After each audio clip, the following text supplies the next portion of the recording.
Hello, everyone, and a very warm welcome back to Daily English Hubs. I'm Sarah. And I'm Erin. We are so happy you're joining us today. How are you doing, Sarah? I'm doing great, Erin. I actually just got back from a small weekend trip, so I'm still in that travel mode. My suitcase is actually still sitting by my door, half unpacked. Oh, I know that feeling. I usually leave my suitcase packed for at least a week after I get home. It's like I'm not ready for the vacation to end. Exactly. But you know, Erin, traveling is so exciting, but it can also be a little bit scary if you aren't sure what to say, especially at the airport. You are so right. Even for me, sometimes the airport feels like a stressful place. All the signs, the long lines, and then the big moment, talking to the officials. That is exactly why we are here today. Today's episode is all about English for traveling. We're going to walk through the airport together, from check-in to immigration. I love this topic. It's so practical. Whether you are traveling for a holiday or for work, these phrases are going to be your best friends. Before we dive into our travel adventure, we have a small favor to ask. If you enjoy learning with us, please take a second to like this episode and subscribe to Daily English Hubs. Yes, hit that follow button or subscribe. It helps our community grow, and it helps us keep making these lessons for you. We love seeing our global family get bigger every day. Where learning English is easy and fun. That's our promise. So, Erin, are you ready to head to the airport? My bags are packed, my passport is in my hand, and I am ready to go. Topic Introduction: Why Airport English Matters. So, Erin, think back to the first time you traveled to a new country. What was the most nervous part for you? Oh, definitely the immigration desk. You see the officer, they look very serious, and you think, oh no, what if I don't understand their question? My heart starts beating a little faster just thinking about it. That is so common. Many of our listeners feel the same way. But here's the secret. The questions they ask are almost always the same. If you know the pattern, you can relax. That's a great point. It's all about patterns. Today we're going to cover checking in your bags, going through security, the big one, immigration and customs, and finding your bags at baggage claim. We'll give you the exact sentences you need. And remember, if you make a mistake, it's okay. Most people at airports are used to talking to people from all over the world. They just want to help you get to your plane. Exactly. No judgment here. We're all learners. Let's start at the very beginning of the trip, the check-in counter.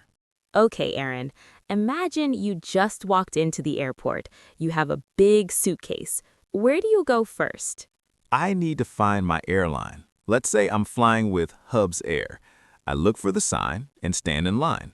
When it's my turn, the agent usually says, "Hello, can I have your ticket and passport, please?" Perfect. That's the first phrase to remember. Can I have your ticket and passport, please? Or they might say, passport and booking reference, please. And I would say, "Yes, here you go." It's simple, right? Very simple. Now, the next thing they always ask is about your luggage, your bags. They will ask, are you checking any bags? Checking any bags. That means the big bags that go under the plane, right? Not my small backpack. Right. The small bag you take onto the plane is your carry-on. The big bag is your checked luggage. Okay, so if I have one big suitcase, I say, yes, I'm checking one bag. Then they usually say, please place your bag on the scale. The scale, that's the machine that tells them how heavy your bag is. If it's too heavy, they might say, your bag is overweight. But let's hope that doesn't happen. I always pack too many shoes, so my bag is always close to the limit. Sarah, what about the seat? Can I ask for a specific seat? Of course. This is a great phrase to learn. You can ask, can I have a window seat, please? Or, can I have an aisle seat, please? An aisle seat. That's the seat next to the walking path, right? A-I-S-L-E. The S is silent. Aisle. Exactly. Aisle. I prefer the window seat so I can see the clouds. I prefer the aisle so I can get up and stretch my legs. So let's practice that exchange quickly. I'll be the agent, you be the traveler. Hello, where are you flying to today? I'm flying to London. Great. May I see your ticket and passport, please? Yes, here they are. Thank you. Are you checking any bags? Just this one, and I have one carry-on bag. Please place your bag on the scale. Perfect. Would you like a window or an aisle seat? A window seat, please. Here is your boarding pass. Your gate is B22. Boarding pass. That's the most important piece of paper. It's your key to the plane. And the gate is the door where you wait for the plane. Gate B22. Now, after check-in, we go to security. This is where you walk through the metal detector. This part always makes me nervous. Even though I know I don't have anything bad in my pockets, the officers give very short, quick instructions. They do. They might say, please take off your jacket, or empty your pockets. I also hear them say, laptops out of the bag. Yes, they want your laptop in a separate bin. A bin is the plastic tray where you put your things. So please put your keys and phone in the bin, and then you walk through. Exactly. It happens to everyone. Just stay calm. Once you are through security, you find your gate. And then we wait for the announcement. They will say, now boarding flight 123 to London. Now boarding. That means the plane is ready for you to get on. Okay, Sarah, we've flown across the ocean. The plane has landed. Now we are walking toward the most famous part of the airport, immigration. This is where you meet the immigration officer. They check your passport and ask you a few questions before they let you into the country. Let's role play this using the characters from our prompt. I will be Paul the traveler, and Sarah, you will be Emily, the immigration officer. Next, please. Good afternoon. May I see your passport? Good afternoon. Yes, here it is. Thank you. What is the purpose of your visit? I'm here on vacation. I'm visiting some friends. I see. And how long are you staying? I will be here for 10 days. Where will you be staying? I'm staying at the Sunset Hotel in the city center. Do you have a return ticket? Yes, I fly back on the 15th. Here is my printed itinerary. Thank you. Enjoy your stay. Thank you very much. Wow, Erin, that was a perfect role play. Let's look at those questions again. They are very common. First, what is the purpose of your visit? Purpose just means why. Why are you here? You can say, I'm here for a holiday, or I'm here for business, or I'm visiting family. Simple and clear. The next one was, how long are you staying?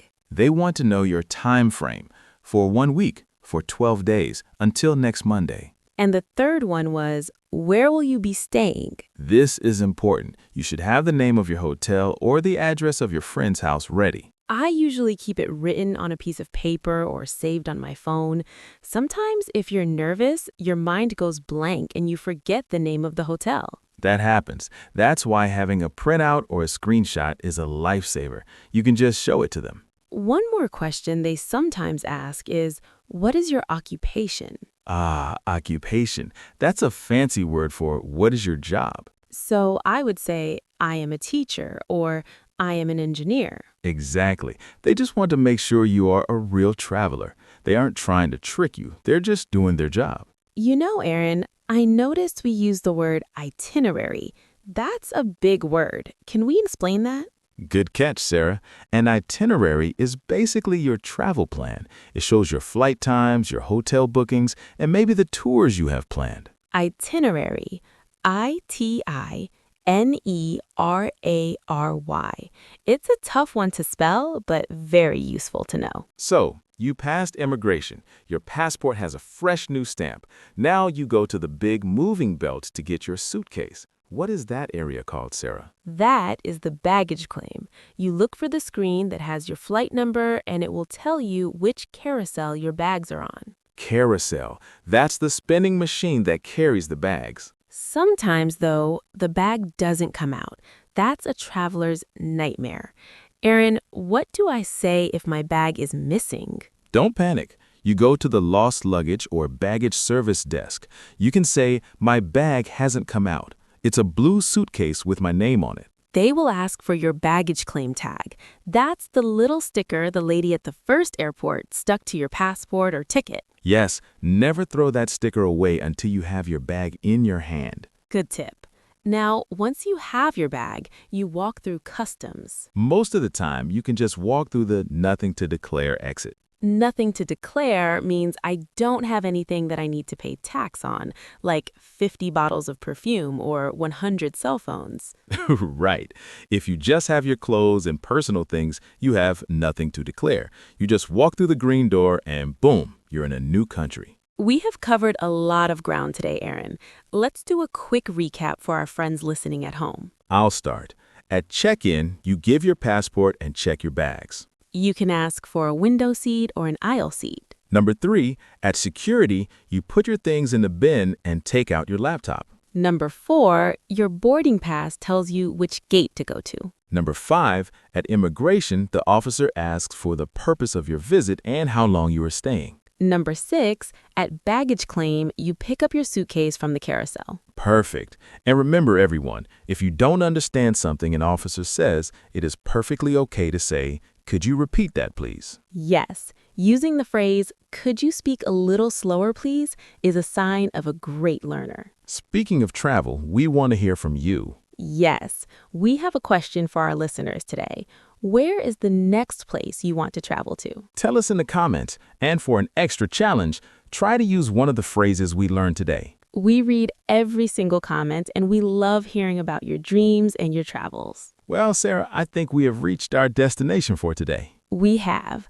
I feel like I'm ready for another trip now. Me too. But first, let's remind everyone, if you found this helpful, please share this episode with a friend. And don't forget to subscribe to Daily English Hub so you never miss a lesson. Thank you so much for listening. Keep practicing, keep traveling, and we will see you in the next episode. Safe travels, everyone. Bye-bye. Goodbye.